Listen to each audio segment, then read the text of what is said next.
छोटू एक 13 साल का लड़का था जो एक छोटे से गांव की तंग गलियों में अपनी मां और छोटे भाई के साथ रहता था। उसका पिता कुछ साल पहले एक हादसे में गुजर गया था। मां बीमार थी और काम करने की हालत में नहीं थी। छोटू स्कूल जाना चाहता था, लेकिन भूख पहले आती थी, किताबें बाद में।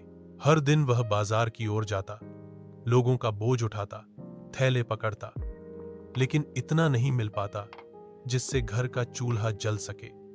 भूख और मजबूरी ने उसे तोड़ना शुरू कर दिया। एक दिन जब उसकी मां 3 दिन से बिना खाना खाए पड़ी थी, छोटू की आंखों से आंसू निकल आए। वह सब्जी मंडी में गया और एक दुकान से एक थैला चुपके से उठा लिया जिसमें कुछ आलू, प्याज और टमाटर थे।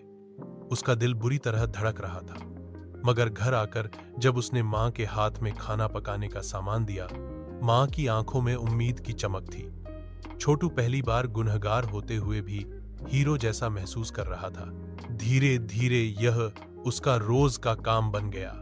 कभी फल, कभी ब्रेड, कभी दूध चुरा लाता। पुलिस और दुकानदारों की नजर से बचना उसकी जिंदगी का हिस्सा बन गया था। पर एक दिन किस्मत ने साथ छोड़ दिया। एक बूढ़ा दुकानदार, जिसे वह कई बार चकमा दे चुका था, उसे रंगे हाथ पकड़ लिया। सब लोग इकट्ठा हो गए। छोटू डर के मारे कांपने लगा। वह सोच रहा था कि अब तो जेल ही जाना पड़ेगा। लेकिन तभी बूढ़े दुकानदार ने कुछ ऐसा किया जिसकी उम्मीद किसी को नहीं थी।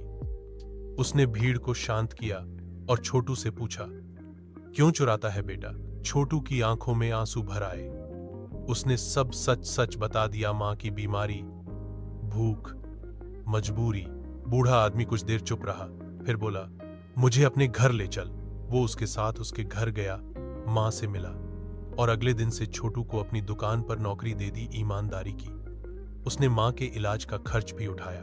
धीरे धीरे छोटू ने मेहनत से काम सीखा और कुछ सालों में उस दुकान का मालिक बन गया। जब बूढ़े आदमी ने रिटायर होकर उसे सौंप दी, आज छोटू अपने जैसे कई बच्चों को काम और पढ़ाई का मौका देता है। चोरी उसकी मजबूरी थी, लेकिन ईमानदारी ने उसकी किस्मत बदल दी।